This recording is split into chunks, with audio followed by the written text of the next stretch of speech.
friend, and welcome to Borgcast Original Series 3.10 with Anne-Marie and Peter, and no doubt Snorri Delilah. Hello. We have some last time from the Tholian web. Yes. Christian Honore writes, My favourite weird foreign rebrandings are the Japanese renaming of Monty Python's Flying Circus, the Gay Boys Dragon Show.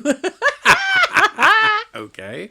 And the Swedish renamings of the producers, Blazing Saddles and Young Frankenstein, Springtime for Hitler, Springtime for Sheriffs, and Springtime for Frankenstein. Okay.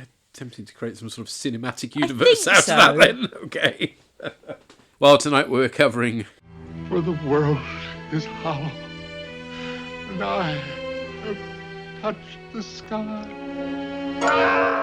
Excuse me while I kiss the sky. Thank you, Jimi Hendrix. Yeah. A title which will be quoted in all its glory twice. The longest title of any Trek series. And the Japanese title is only slightly longer. Planet-type spaceship hoving in space. I don't know if they meant hovering, but anyway, that's what they went with. Right. Okay. Written by Rick Vollerts, his only contribution to Star Trek. He wrote a couple of episodes of the 60s Batman, 4 episodes of Lassie, 6 episodes of Voyage to the Bottom of the Sea, that's submarine-based larks, which ran for 4 seasons. Never seen an episode of it, though. No. Not even a memorable theme tune to report either, I did check. And many, many more. Directed by Tony Leader. Again, a one-off. Although he did 8 episodes of Ironside. Oh.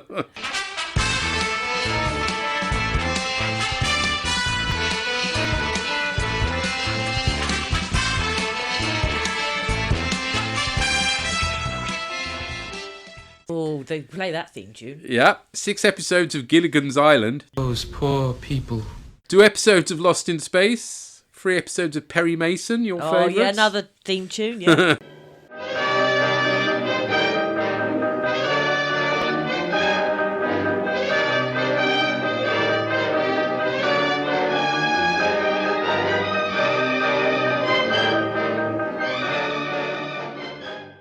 And 1 episode of a show called The Web, which was no doubt shit. And many, many more. That was a Blake 7 podcast joke for you there. He has a year to live at the most. Who is it? The ship's chief medical officer. You.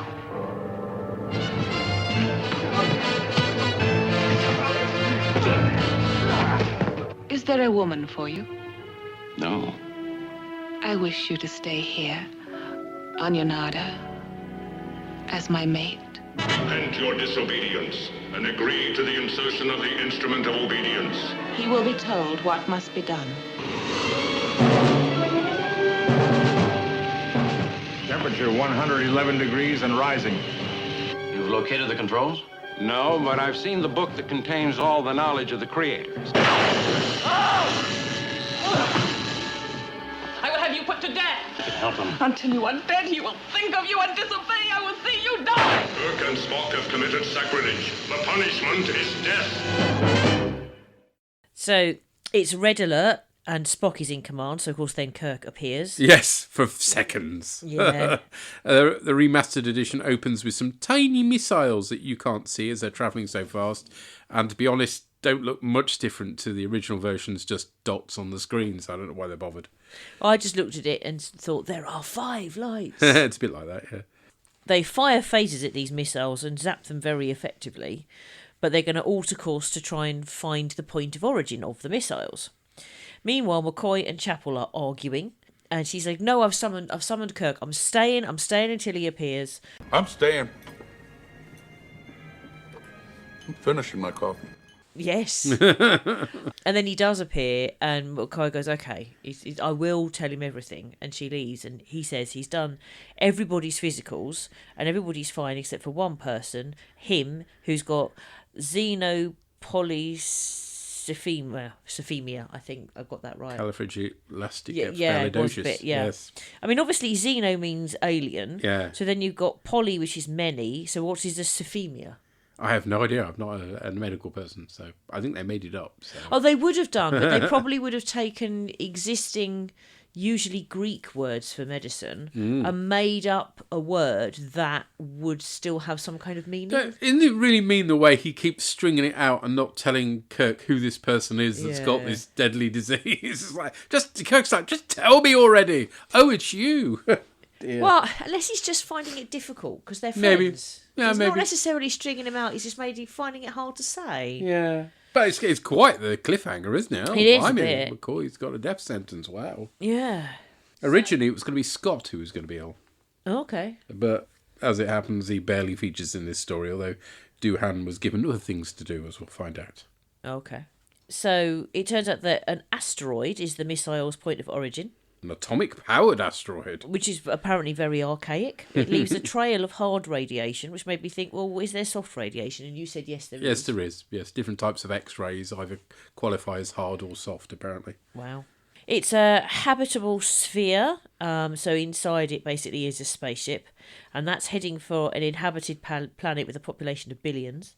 The original crew and passengers are now dead, or presumed dead. There's no life signs. Kirk, Spock and McCoy beam down, McCoy having made it clear that he wants to go.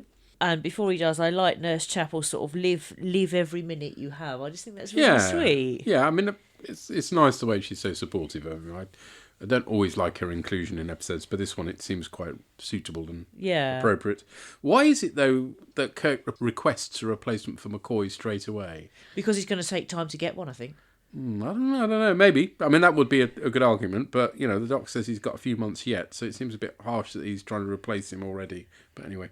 So they beam down. Not the best planet set. Although the steam coming from the rock vents is a nice touch, I thought. It is, but I'm sure we've seen it before. And then you get Spock saying that it's illogical to have a ship look like a planet. And you see these weird tubes. They look to me a bit like ventilation shafts from the underground. They look like giant toilet rolls to me, but there you go. Fine. Or lift shafts or something. They're still not. I'd tell you what they look like. Those awful modern toilets that open up when you're halfway through having to piss. Oh, God. Yeah. Yes, they do. I can't now see them as anything else. You could smell them now, can't you? Yeah. That's why all the people who fall out of that were so angry. Yes, undoubtedly. Get me out! My eyes! Yeah. The goggles, they do nothing. So they open and they reveal a load of people who are all wearing Argyle print in different patterns. Weird, really bad swimming hats, but on the way your dad wears a hat. Yes. Not covering their ears. Very weird. Very weird. And they've got these big dishes. They just look stupid. And they've got swords. And they attack. And a woman appears. A woman?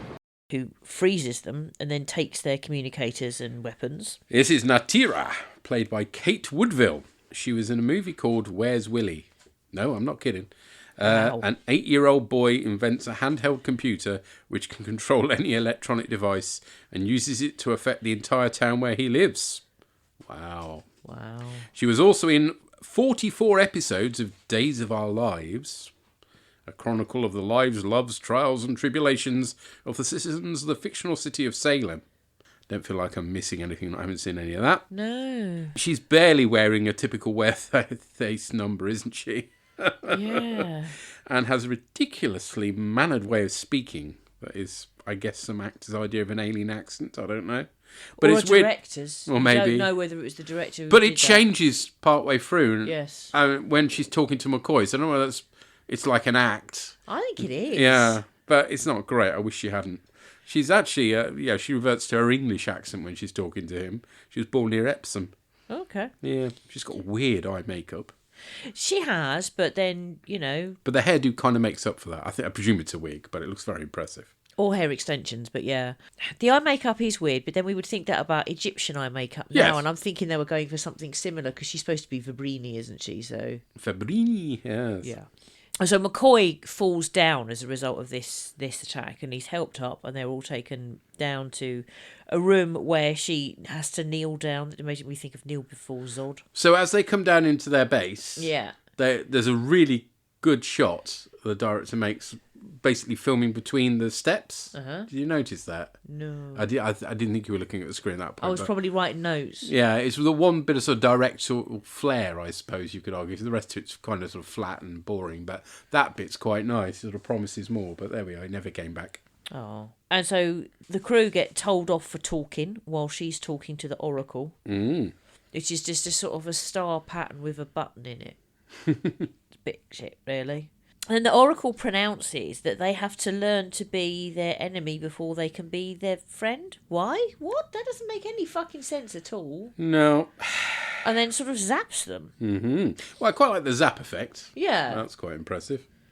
And McCoy is weakened again. He's unconscious as Spock and Kirk sort of come to in this room. Can you guess who the voice of the Oracle was, by the way? I'm presuming it's James Doohan. Yes, of course. But you wouldn't know, would you? No. He's a really good voice actor. But then it's because he's doing an accent for Scotty. He's probably just talking normal.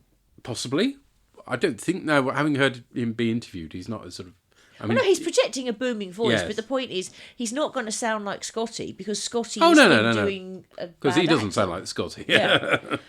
Anyway, while McCoy is still sort of lying there and they don't know at that time that he's going to come round or anything, Kirk tells Spock of his condition. Which, on the one hand, seems a little bit unprofessional because kind of McCoy told him in confidence. Yeah. But on the other hand, Spock is the first officer, so therefore Spock kind of needs to know the condition of the crew. You know, so, yeah, I can kind of understand it. I think maybe the justification isn't so much that Spock is first officer. Spock is the only other crewman there and needs to know that there might be situations where he can't rely on McCoy. Mm-hmm. So I think it's more that the three of them are stuck and that it's only the three of them. I'm not sure it would be justified, Kirk telling Spock on the Enterprise under normal circumstances, but they're the only three down there. But then if something happens to Kirk, then Spock's in command, and if he doesn't know... No, exactly. But but if they're on the Enterprise under normal circumstances, he would then get access to logs that would tell him. Maybe. You wouldn't necessarily have to be told in person. Definitely needs to be told with just the three of them on the planet. If he tries to hatch a rescue plan and McCoy's too weak, do you see what I mean? That's more what I'm thinking of, that he needs to be told, and he needs to be told without much delay, to be honest. I kind of think we're probably putting more thought into this than the writer probably did. But anyway, carry on. Possibly. Anyway. And then this strange dude appears. Old man, as Yes. he's called in the scripts. They really went to town with that, didn't they, guy? Yeah. John Lamar. Did he seem at all familiar to you? No, I'm afraid I was too distracted by whatever the fuck it was he was wearing. It was really, really bright, sort of magenta, fuchsia red. Oh, God. Well, he's been rather typecast in Trek due to his craggy old face. This is his third appearance. He was one of the scientists the Talosians created images of for in the cage, and was Tamar in Return of the Archons, one of the elderly underground members. Which one is the Archon? It's the one where it's one of the many where the computer's controlling the society, and they have the wild knights. Oh, yes, yeah. And he's one of the more elderly, respectable Underground ones. Yeah. Right, okay. He's in all the 50s and 60s shows, plus The Singing Nun. Here is the Singing Nun, Sister Anne. Dominique, Nika, Nika, I will tell of Dominique, his goodness to acclaim. And I pray the song I sing will some simple pleasure bring, that the world shall... The Flying Nun, you mean? No, The Singing Nun. Is It's it? a Debbie Reynolds, Ricardo Montalban starring biographical film about, well, you can probably guess what it's singing about. nun. Yes, indeed. So, yes, slightly more realistic than A Flying Nun, but there we are. Wow. Why does he get the sexy woman music in this? That's what I wanted to know. That was a weird choice. Gentlemen, I believe we have a visitor.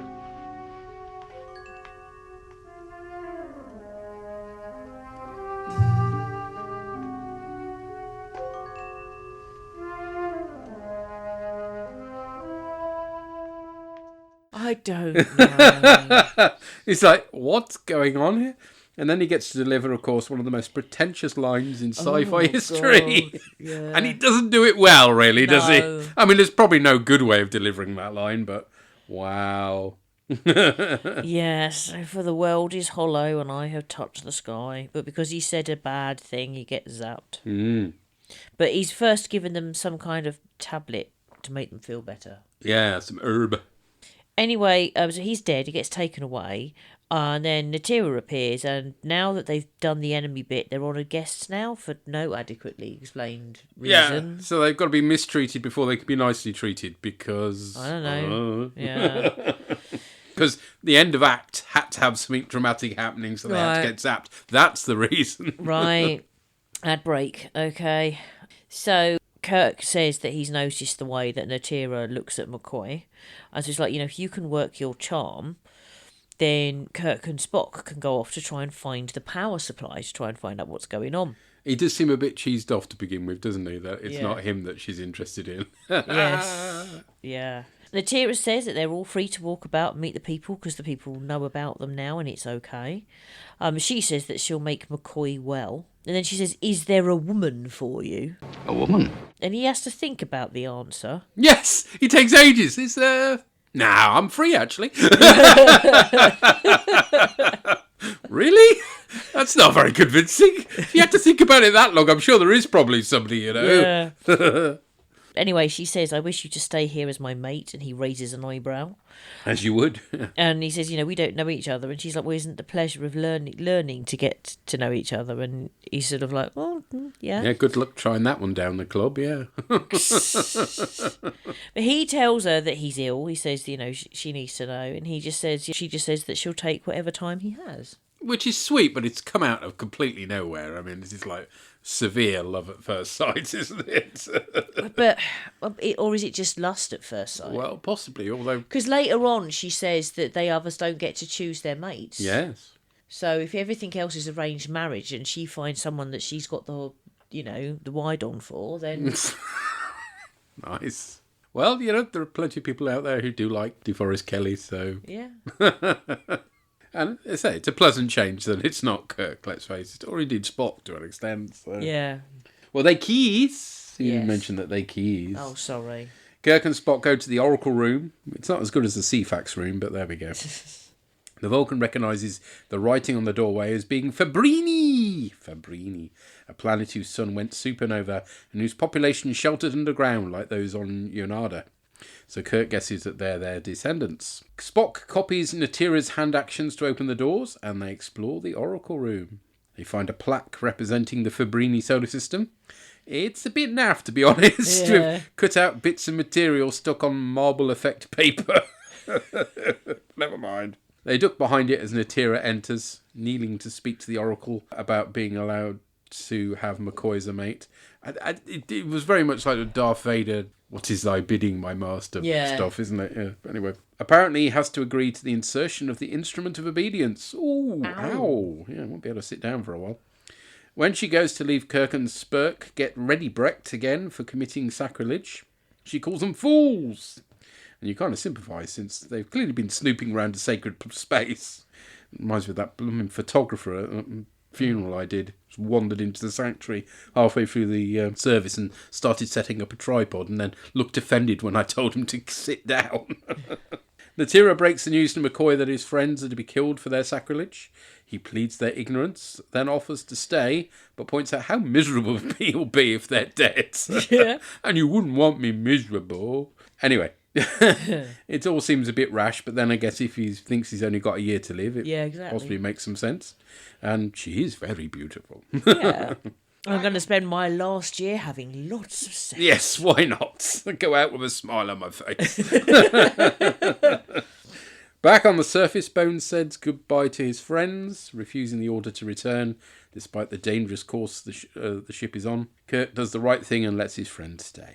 The instrument of obedience initially looks worryingly large. Yeah. McCoy's not going to be able to sit down for a very long while, but it turns out that what we're looking at is the injection device, which painfully inserts something into his skull. Natira makes the rather sweet wedding oath to give him the love he wants and make his remaining time beautiful. Oh. Yeah.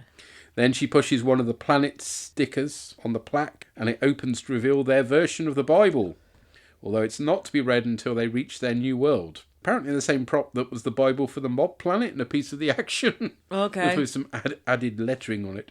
Kirk makes out that contacting Starfleet is an extreme course of action that he has to take, which seems a bit weird. Yeah. Like, why? He's contacted them in the past, admittedly not often, but yeah. He speaks to an Admiral Westervelt, who's played by Byron Morrow. Byron Morrow. Last seen in season 1's This Side of Paradise is Admiral Comac. And it's a shame they couldn't make him the same character for a bit of continuity. I suppose season 1 was a long time ago and, well, under a different producer's watch as well. He's in 54 episodes of The Days of Our Lives. That thing again. But most importantly, he was in BJ and the Bear! Hey there, where you going? Not exactly knowing. Who says you have to call just one place? Oh, he's going everywhere. DJ McKay and his best friend Bear. It's been so long! Got a massive BJ boner. Hooray! He played a lot of judges, admirals and doctors, so he had the authority type down pat. He tells Kirk to move on, saying Starfleet Command will take care of Leonardo. Okay, what are they going to do then? We're not told. Anyway. McCoy hails to say the Holy Book may enable them to get the asteroid back on course, but then gets a pain in the instrument of obedience, so to speak. Kirk and Spock beam down. Not another doctor or nurse, which, they could have beamed down with Chapel, would have been logical, but never mind. You have to have the big three doing everything. Spock removes the implants. Kirk tries to convince Natira of the reality of the situation, which brings on implant pains for her. Oh, but he does the whole grab her and shake her. It's not good. She runs off to speak to the Oracle, who tells her to repent before she passes out. The big three arrive and suddenly she believes them, which all seems very sudden. And Bones removes her implant. The Oracle condemns them to death, but rather than ready-breaking them, which was really effective before, this time it turns up the heat, giving them time to get the book, which they use as an instruction manual. Apparently it's 111 degrees, which can only be in Fahrenheit, obviously. Yeah. And usually for Trek, which normally sensibly uses metric measurements. In a groovy bit of set construction, the Oracle panel, which is huge, moves forwards with Kirk standing on it. Yeah, I quite like that. Yeah, that's cool. Revealing access to a control room. Somehow our heroes are still not cooked, and Spock then overwhelms the system. The Oracle can no longer punish us, Bone says. What, we can't ready break them now? No, that was very effective before. They've only turned off the heat. Kirk comments on the controls not being too different to the Enterprise, which is a bit tricky. Yeah. Because they're just reusing Enterprise sets, aren't they, for the control room? Natira refuses to come with McCoy, choosing to honour the purpose of the creators. McCoy says he won't leave her, but wants her to go with him as he searches for a cure for his condition. They get the asteroid back on course and in the process find an oh-so-convenient bank of medical knowledge. Amazing! How did that get there? Well, plot convenience, that's how that got there. Bones is duly cured. Kirk promises to reunite him with the Fabrini when they arrive at their destination in just over a year. And that's our episode. It's nice for McCoy to get the love interest for a change. It's the sort of episode that would really cheese me off as a callow geek, since it's primarily a romance, which I had no interest in whatsoever. But it does have a big sci-fi concept of a generation ship disguised as an asteroid. Yep. The idea of generation ships goes back to Robert Goddard in 1918, apparently. But I think it's fair to say the story is rather weakened by Natira being won over by Kirk's arguments so easily. Yeah. And the cure for McCoy is ridiculously contrived. Imagine how much better it would have been if he'd spent the rest of the season looking for a cure, but they didn't do TV like that back in the day, in the 60s, did they? No, and it's very contrived, and it would have been much better, I think, if it had been the Oracle computer realising they did actually mean to help, and then saying, we've got this knowledge bank, would you, rather than them randomly stumbling on it. Do you know what I mean? Just, that would have been. I think it would have been miles better if they discovered a cure in a few stories' time. Personally, they wouldn't have written that. That's not how would have done it. You've got to be. Then they'd have to show everything in proper sequence. And they don't. So that was never going to happen. He was always going to be cured by the end. So given that limitation. It's either got to be that somehow somebody's found something, or more likely, well, this is an alien civilization. What do they know? You've got the signposting with the ridiculously magenta old man with the herb. And it's like, oh, it's a herb and it, makes you feel better. But rather than just randomly stumbling on all of this knowledge, it would have been better if they were actively pointed towards it. I think. Yeah. Anything would have been better than what we got, really. Yeah, pretty much. But I liked her as a character in terms of, like, she clearly cared about it. Yeah, she was sweet. I mean, a bit too sappy and, suddenly falling in love. But, I mean, she was well played. I thought the actor did very well. And you can't argue with that costume. Oh, my. Compared to all the other costumes, certainly. And I did like the sci-fi concept and the bit of the set moving with Kirk on it. Yes. That was good. But I think it doesn't make sense that, like, when after he's gone round the back and fiddled with the mechanism, Spock then says the Oracle can't hurt us now. Fine, he's clearly disabled something. But the fact that the Oracle didn't zap them but just made it a bit hot. Yeah. That's a bit crap, really. Yeah. Although the visuals make out that it's really, really hot, but they're not sweating. No. Yeah, nothing's combusting here. It's odd.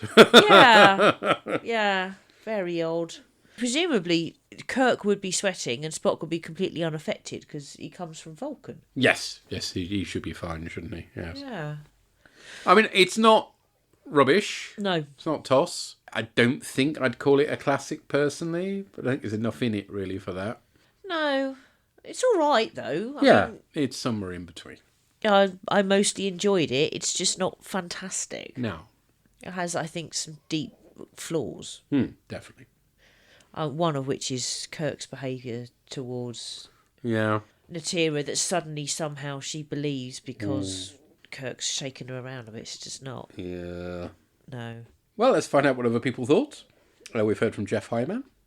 Great big sci-fi concept. Good to see focus on McCoy, but the instant love story is off-putting, which I think is fair, yeah. Boss has this to say: this episode has a lot of good ideas. It starts dramatically enough with the Enterprise being fired upon and McCoy admitting that he is dying. I particularly like the scene immediately before with Nurse Chapel begging him not to keep it to himself. Then they go on to find the source of the missiles is a spaceship pretending to be an asteroid which is on a collision course with a heavily populated planet. As a further twist, the people on the spaceship don't know that they are. So there's loads for Kirk and Spock to deal with, whilst also recovering from the shock of McCoy's news. So far, so good, but then it goes downhill. The problem is, they don't do much with the interesting setup, and instead go down the route of an unsuspecting population having to be saved from a controlling computer, something we've seen before. Yeah. Oh, haven't we? The computer is even hidden behind a screen like in previous episodes. Even as a first-time watcher, the McCoy storyline doesn't work for me because I know he's in the films. Yeah. Yeah. They didn't even need to work hard to find a cure. That seemed a massive coincidence. Yeah. Ooh, didn't it? His short-lived romance led to a lot of dull scenes, but at least it wasn't Kirk this time. Yeah. I did like the colourful costumes the Fabrinis wore. Very 1960s. Okay.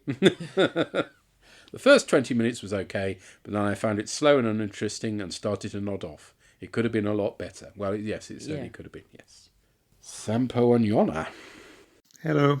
Hello. So we just watched The Earth is Hollow and I Have Touched the Sky or something like that. What happened in it? The limitations of episodic storytelling, because McCoy gets a fatal illness, falls in love, falls out of love and finds a cure within 45 minutes. That's fast.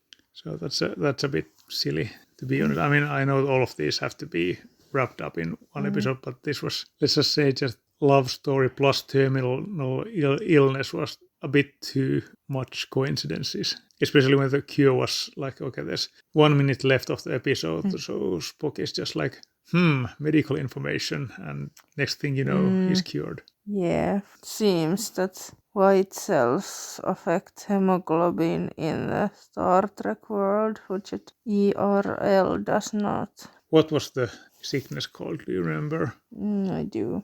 Xenopolycythemia. Yeah, so they just take a real sickness and put xeno in front of it, so here we go, space sickness. Yeah. They didn't explain at all why did the Golga Frincham arc people, why was there an oracle that made everyone sort of afraid of asking questions? It was, well, they were afraid of asking questions because asking question hurts. I understand that, but why was the place built like that? I mean, why shouldn't they know that they're on board a spaceship? They had one broken pipe. It caused the faulty trajectory. Maybe it caused the oracle as well. Well, why not makes as much sense as anything else here. Of course, very timely that whenever someone comes with the truth or science or facts, there's a big blob of yellow that says like fake news, don't ask questions. Yeah. There's their truth and my truth, and you have to listen only to my truth. Yeah. Well, they lived tens of thousands of years in a place they thought was planet, and then they learned that what they was thinking to be a planet was actually a spaceship. Yeah. Ain't every planet kind of a spaceship since they're floating in the space? In practice, there isn't much. Spaceships have their own thrust. Spaceships you can steer whenever there ain't broken pipes. That is correct. That is another difference. Correct, like Kirk. It's always astonishing how much they can deduct by just looking an object. Yeah, they scan a rock and they just deduce the entire history. Well, they couldn't deduce the people attacking from the whatever big stairs. Yeah, those purpley thingies. Yeah, in the sensible suits. I like the patterns. It was different at least. Yeah, and I liked the one guy who had to hold the hat with his hands, tried to fall off. It was funny. Yeah. But yeah, very, very meh episode. I mean, the biggest problem is that after 5 minutes, you could guess entirely how the episode would go. Yeah. If you want to look for something positive, at least for once there was romance for someone else than Kirk, but then it also just fizzled out for seemingly no reason. Do you think that it was fair that Nadira was fine when McCoy had to leave his world, but when the question was other way around, Nadira, of course, didn't or couldn't choose his world? Well, neither of them wanted to leave now that McCoy was cured, so I guess... Traditionally, it's a woman who follows man. Yeah. Well, comes into his house. Yeah. Yeah. Quite basic episode. No wonder I had no memory of this whatsoever. Okay, well, until next week. Yes, until next week or into... Yeah, okay. Next 2 weeks. Yeah, bye-bye. Correct. Bye-bye. Bye. It took me quite a few variations of spelling, but when you said that polycythemia was a real disease, I'm like, is it? So it is. It's spelt Polycythemia, and it's a form of blood cancer. Ooh, right, okay. And he's got the alien version. Yeah. Ooh, nasty. And yeah, you're right. They can deduce an entire history from scanning a rock. It is a bit sort of, and I think in Next Gen that sort of thing gets better because it's usually data, and he's a computer, so he's got all that information stored in his noggin, so he can come out with it. But when it's just them, you're just like, what? How do you know all this? How have you remembered all this just from scanning a blob on a rock or something? It's a little bit unrealistic, I think. Yeah, and generally the limitations of episodic TV are very much on display here, yes. aren't they? Yeah, they are. Hey-hoo. Let's hear what the llama god thought. Llama Scotty, fix your care. Yayig, goig. I've been living a lie. There's nothing inside. Now, this is an incredibly frustrating episode of Star Trek because it's really not very good, but it should be, because all of the elements are there. The whole idea of a race of people living inside a hologen asteroid, a colony ship, and they've forgotten that they're a colony ship. They've lost that knowledge, that they're doomed, they're about to lose their lives and an impact with the planet that they were actually heading towards to settle. The fact that one of the Enterprise crew members, one of the central characters in the show, has a deadly disease. Kirk going against Starfleet's direct orders. All of these are elements that would make a really interesting interesting, exciting story. But instead, it's just really dull. I don't know if it's the direction or the script writing or combination of both, but there is nothing in this episode that is particularly engaging. Most of it does really seem to be centred around the whole McCoy getting to be the one who has a love interest for a change, which is refreshing to see at least. At least it's not Kirk who's the one with a life-threatening disease, given that he was absent through most of the previous episode that we watched. So yeah, it's refreshing to see that it's McCoy that gets to take centre stage, but ultimately don't really buy the relationship apart from the fact they sort of fall for each other at first sight. And it's just so drawn out. There's no incident really. There's no coming together during a shared adventure or anything which can make this kind of quick romance thing seem to work. They just see each other in a room, they sit in a room, they talk, and they agree to stay together forever. And that's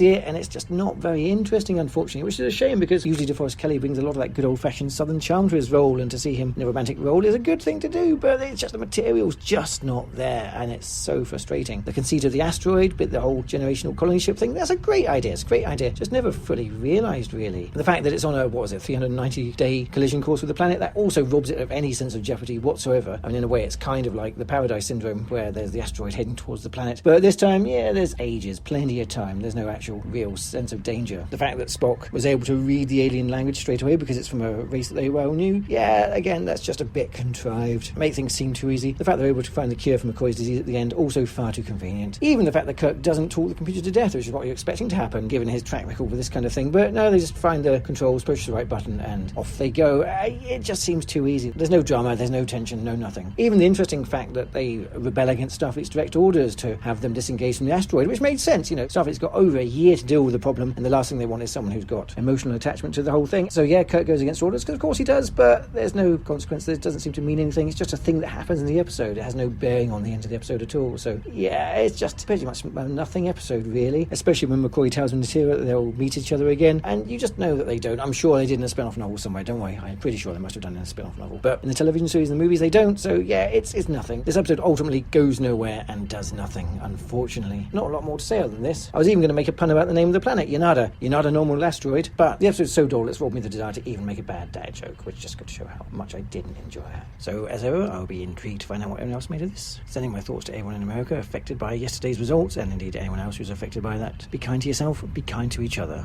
And until next time, glory to you and your cast. Thank you, sir. You. You're right, it does start with lots of potential, but it's like Boss said, it just it doesn't do anything with it. Not much. No, and you're right that there is no consequence. They defy a direct order from Yeah, an admiral. no, that's kind of an interesting thing that just gets glossed over, really. No, it doesn't happen. And he's right, Starfleet are actually, for a change, in the right, because, it's better that they deal with it, and they've got plenty of time to deal with it. Yeah. But, yeah, they've got 300 and whatever it is days to deal with it, haven't they? And the romance isn't, exactly subtly handled, is it? It's like lust at first sight, so... Yeah, I mean, maybe that was the way of things then. Yeah, maybe Starfleet were going to tractor it or something, put it back on course. I think they were going to get a massive snooker cue, and they were going to knock it off. Oh, yes, planetary pool. Drew and Tracy. Let's see what they thought. Hello, so we just watched For the World is Hollow and I've Touched the Sky. And what do we think of that one then? Well, it's got all the good pulpy sci-fi kind of tropes, like, ancient peoples, high priestesses, and going to a promised land and badly computer controlling them. She wasn't a high priestess. I don't know, she's a priestess or something. I don't know, it just misses the mark for me slightly. So just not a classic then? No, I don't think it's classic. All right, let's go through some bits. Okay. So they're on the Enterprise, and Chapel and McCoy are having a bit of a Barney. A doodah. Yeah, doodah. And then it turns out that Bones has got some weirdo terminal disease, and he's got a year to live. Yep. Now I questioned at that point, is this a human? Year? Yeah, no, they year? often say years, don't they, in Star Trek? So, to be fair, so they have 25 hours in a day, so is that a year and a bit? Or is it 12 months or whatever? So is it a year of Mercury? That's about 60 days or something. Yeah, I know, they should get... They need a better standards, don't they? They do, yes. So they beam down to what we believe is the planet, but it's not, it's a ship. Yes, asteroids. And they get ambushed. Yes. And it's just bizarre. We were like, when they were kind of being marched down the stairs into like that the actual shot between the things. The director must Someone's have trying to been be on like some David Lynch or yeah, something, isn't he? Like filming between the steps. That Yeah. was just bizarro world. It Wasn't was. We liked the bit when Kirk tells Spock about the disease, and then there's no laugh. I'm really laughing. And Spock's being all tender and touching McCoy on the shoulder. It's nice. Yeah, It's no, that nice. was nice because of the way that McCoy looks at him, Been and all it's just tender. Like, what? And Yes. it's like, that was nice. That was like It was Spock nice, being yes. human for once. Yes. Half humans. Yes. So when they're on the planet, Yes. McCoy gets a little bit of a mate with what you've called her to be like The high priestess, isn't it? Yeah, She whatever her wasn't name quite, is. Well, I don't know what she is. Yeah. But it turns out like Kirky's saying to McCoy, oh, entertain her for 5 minutes and we Yes. can go and have a wander around the ship. But actually, McCoy falls deep, doesn't it? And I said to you, is this the first time we've seen McCoy get giggity with like I'm a not too female? sure. And you said, yeah, I think it is. Or maybe, yeah.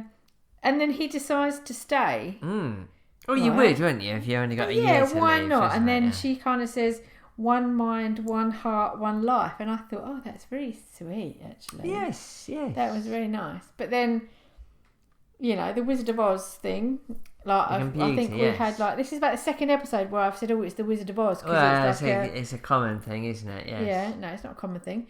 But, yeah, it was weird. And then, like, it just ruins it. And, like, before we get to that point where, like, she's talking to the Wizard of Oz and Kirk and Spock are in the room and they're like kind of holding onto the obelisk. Yes. And, like, he zaps them and he zaps them for Yeah. about 10 minutes.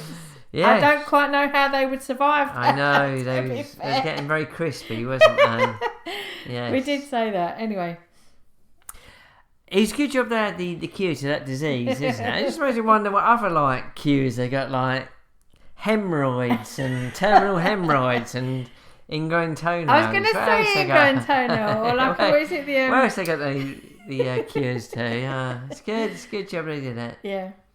No, I just think this is... It's not terrible. I know there's some dodgy manhandling of the High Priestess by Kirk and that, isn't Yeah. it? But it's not terrible. It's just it's not calling her very High good. Or whatever Priestess. she is. It's just not great. It's just... Yeah, bit of a meh episode, This I'd is one of say. these episodes that halfway through I kept trying to talk to you and you're like, watch it. I And know, I'm you like, watch I'm bored. it, but... Yeah. I don't want to. It's a bit meh, but it's alright. Alright, let's go Not with it. terrible, but not good. Let's go with a meh. Okay. Alright. See you later, guys. Bye. Bye. Yes, they've got piles of cures, and indeed a cure for piles. Yep. I went to a Wizard of Oz place as we were watching it. Okay. Yeah, very much so. But she was a high priestess. They do say that a couple of times. So that's I mean, kind of a role. I get what you're saying. You don't see any other priests. How can you have a high priestess with no other priests? Yeah. You don't see them, but she does call herself that. Having said that, there are the ladies who come in with the weird foodstuffs. But I just thought They were may like, have been the other priests. Well, yeah, but I thought they were just like servants or waiters or something. Yeah, they could have been priests, I mean, But they're you don't know, though, No. you? But I mean, no. You don't see anybody else doing anything ritual or ceremonial in the oracle room, No. which is their worship space. Mhm. So, yes, it's true, she calls herself the High Priestess, so Drew's not wrong, but I get where Tracy's coming from, because where's the other clergy? When you have someone calling themselves the High Priest or something when they're doing some kind of Egyptian thing, like Hammer's done a couple or whatever, Yeah. there's always other people there with weird-ass robes or blowing some kind of strange instrument or something like that. Or even just standing there sticking out like a sore thumb with a really bad hat. But, there's... There was plenty of bad hats in this. They all had bad hats. Maybe they were all the priests. I don't know. Yeah. There we are, priesthood of all believers or something. Hey. Oh, I don't know. But then you wouldn't have a high priestess of all believers, would you? That would work. make no sense. No. No. So I think I get where you're both coming from, but she does call herself the High Priestess. Yeah. And you're right, yeah, what? The time. Who's judging the time? Like, she says they're going to get there in 300 and whatever days. Yeah. But how long is a day for them? Exactly that. I mean, they're not in orbit of anything, so days make no sense whatsoever. I mean, Well, this they're is being given days, aren't they, artificially? But how long Well, are no, they're they? not, because days don't make sense if you're travelling through space. They only make sense if you're... But they don't know that. I see, that the artificial sun they're they've got or they're whatever. being given Yeah. artificial days, but we don't know how long they are. No. And that's the whole point of star dates, after all, is to Yeah. get past that. They've kind of forgotten that. There might be a, lack of Roddenberry on this might be... Yeah. Well, maybe the reason Starfleet are saying they are going to intervene, the reason everybody's panicking is because actually they've got 12 minutes. Yes, maybe. Captain Spock, damage report. Admiral, if we go by the book, like Lieutenant Savick, hours could seem like days. Yes! Yes! Perhaps it's that. Yeah, could be. Anyway, always good to have a nice bit of Rafa Khan, isn't it? Finally, as ever, let's hear from the Pie Man. Hello, Args. Pie here to talk about For the World is Hollow and I Have Touched the Sky. I think definitely up there for wankiest non-Latin name of a Trek episode, but it does have that kind of old 1960s pulp sci-fi feel to it. Of your I have no mouth and I must scream, what weather the way makes wands or something. You could see it on a kind of faded book cover in a second-hand shop or a jumble sale or something. So I've not got too much problems with that. And the thing with this episode is I really want to like it. I like the concept, the kind of generational ship. There's an ancient race who had massive knowledge. They had a generational ship, which over the years has started to look more like an asteroid.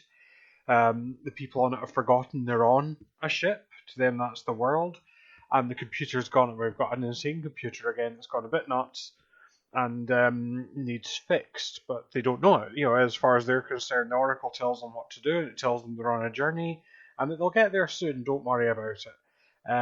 But in fact, it's potentially going to hit another planet. And we've got the subplot of McCoy having a year left to live, which they kind of undercook a little. They do it so he's basically gets that diagnosis so that he can have a romance and decide to stay on the planet ship rather than anything else. But there are some nice moments with that, with both Kirk and Spock kind of realizing their friend might be dying, even though it's kind of put as a year. Potentially, it's not how they did things in the 60s, but you could have had McCoy having a terminal illness and it never being resolved. They could do that. They had to put a line in the motion picture with McCoy saying, "Yes, I got better." But that's not obviously how they did things. They liked resolving things in the 60s. And that's kind of a problem, is we get initially the setup, we've got the sort of vaguely, sort of retro people, but on this ship, they're attacking with swords and whatnot, but there's an obedience device, there's the guy when he's talking about that he climbed the mountains even though it's forbidden and the kind of pain he was showing, that sort of thing. It's all building up as quite intriguing, but then Kirk and Spock overhear the Oracle and then get exiled, and it kind of just really slumps in that middle bit where not much is happening. McCoy's decided that he's going to shack up with the sort of head woman. It's nice for McCoy to have a romance for a change. Just something extra, and it kind of then just sags for a bit, and then they kind of come back, convince her that it's going wrong, and solve it all. Again, stop them at a computer, put the thing back on course. And then conveniently in a big wall of books, or a big wall of files, they find a cure for McCoy's condition. That's handy. And I did like the way that he was saying, "No, come with me. We can join me in the Enterprise," that sort of thing, or I can stay here. And she was like, "No, I've got to look after my people." And Kirk kind of said, "Oh, well, they'll get to the planet they were meant to go to." And yours, actually, something I wish I'd seen followed up in Lower Decks or TNG. But yeah, overall, this was problem is it's got some good concepts, but I just found it got boring. My attention was wandering once we got through kind of the initial stuff. And again, I think they've got some nice concepts, but aside from the romance not being Kirk's, it's really nothing we've not seen before. I think it's the plot of 100 other episodes, but this time the planet's also a spaceship. is really what you could put it down to, and that's a bit of a shame. I think they could have done more with this. But that's season 3 Trek for you, TOS for you. So all that remains would say is to keep up the good work. I always look forward to the podcast and hopefully feedback in the next one. But until then, bye for now. Bye. Yeah, you're right. It is the plot of so many episodes, but now the asteroid is a spaceship. But it, like everybody said, it had potential and it just didn't. Yeah, sadly, it wasted it and spent most of the time with just High Priestess mooning over bones. Yeah. Well, I mean, I suppose High Priestesses do moan over bones, don't moon over bones. Moon, not moan. Yeah, but it is a wasted opportunity ultimately, and it's not that great an episode. At least it wasn't appalling. I mean, I'm just taking my wins where I can with season 3, so... It wasn't awful, it just wasn't anything to write home about. No. But at least it wasn't awful, hey? Yeah, that's true. We haven't had the space hippies yet, have we? We haven't. And we're not having them next time either, you'll be relieved to hear. Oh, but then that leaves that still coming, doesn't it? It does. The next original series episode we're covering on the 21st of November is Day of the Dove. Klingons. Ooh. Our first female Klingon. A woman. So, yeah, I can't remember if it's any good or not, but hopefully, and it's one of the big 3 Klingons in it as well. Whichever. Is it Michael and Sarah? Might be the Michael and Sarah one. But anyway, we have that to look forward to, I think. Yeah. It sounds promising. Yes. And next Thursday, the 14th, we begin the Borgs of Delight. Yay! Covering the episode When the Wolves Were Running. So we're looking forward to that. Yeah. Until we catch you next time, take care. Cheerio, bye. Bye. The Star Trek theme was written by Alexander Courage, and here was arranged and performed by Drew Barker. The artwork was created by Andy Pelastides. All music referenced is for illustrative purposes only, and no copyright infringement is intended. Find our website at borgcast.libsyn.com. And we have a YouTube channel as well. Send emails or MP3s to borgcast@gmail.com.